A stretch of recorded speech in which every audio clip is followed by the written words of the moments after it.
Gracias Jesús, por tu llaga somos sanados. Venga tu reino, hágase tu voluntad en la tierra como en el cielo. Recibe tu sanación hoy. Mateo 10 en 1 RV. Y llamando a sus 12 discípulos, les dio poder contra los espíritus inmundos, para expulsarlos y sanar toda enfermedad y toda dolencia. Mateo 10 en 8 RVR 1960. Sanad enfermos, limpiad leprosos, resucitad muertos, echad fuera demonios. De gracia recibisteis, dad de gracia. Marcos 4:17 de la tarde RVR 1960. Y estas señales seguirán a los que creen. En mi nombre echarán fuera demonios, hablarán en nuevas lenguas. Lucas 10:19 de la mañana. He aquí os doy potestad de hollar serpientes y escorpiones, y sobre toda fuerza del enemigo, y nada os dañará. Jesús también te libra de las maldiciones. Por lo tanto, ninguna bruja o brujería puede venir contra Jesucristo. Jesús murió en esa cruz. Gálatas 3:13 de la mañana dice que nos redimió de la maldición, de la brujería. Tenía una prima que siempre me pedía cuando era niña que pasara la noche con ella, siendo una mujer soltera de 20 y tantos años, pero nunca me daba de comer. Me moría de hambre cada vez que llegaba a casa al día siguiente. Mi mamá era como ella. No le daré de comer. Yo diría que no, señora.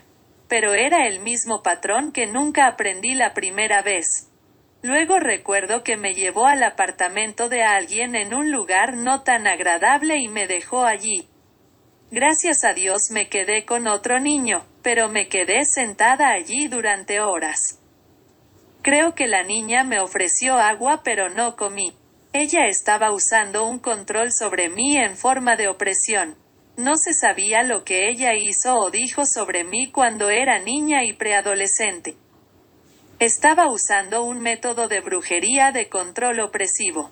Luego me hicieron brujería, como cuando tuve esta pelea en la que en la ducha, mientras me lavaba el cabello, se me salieron mechones. No sabía lo que estaba pasando. Lloraría. Más tarde descubrí que era brujería. No sabía lo que estaba haciendo realmente, pero le decía a Dios, aunque esto está sucediendo, creo que te volverá a crecer. Tuve fe para creerle a Dios. Diría las escrituras sobre mi cabello y eso detuvo la caída del cabello, pero Dios también me mostró que no lo cuidaba tan bien.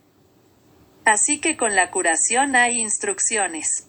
Me hicieron otras brujerías, pero Dios me mostró que debía tomar autoridad. No debo dejar de lado mis propias acciones. Fui a psíquicos, obtuve lecturas. Seguí sus instrucciones para hacer cosas, leí horóscopos, tuve una bola 8, hice yoga pronunciando los cánticos, usé cristales. Así que eso me abrió a esa mierda. Pero Dios es fiel y tuve que arrepentirme y renunciar a esas cosas. Salvación. Necesitas paz y puedes conseguirla a través de Cristo Jesús. Todo lo que tienes que hacer es decir: Jesús, me arrepiento de todos mis pecados. Jesús, quiero que seas mi Señor y Salvador. Creo que Dios te resucitó de entre los muertos. Romanos 10:9. Entonces serás adoptado en la familia de Dios a través de la sangre de Jesús.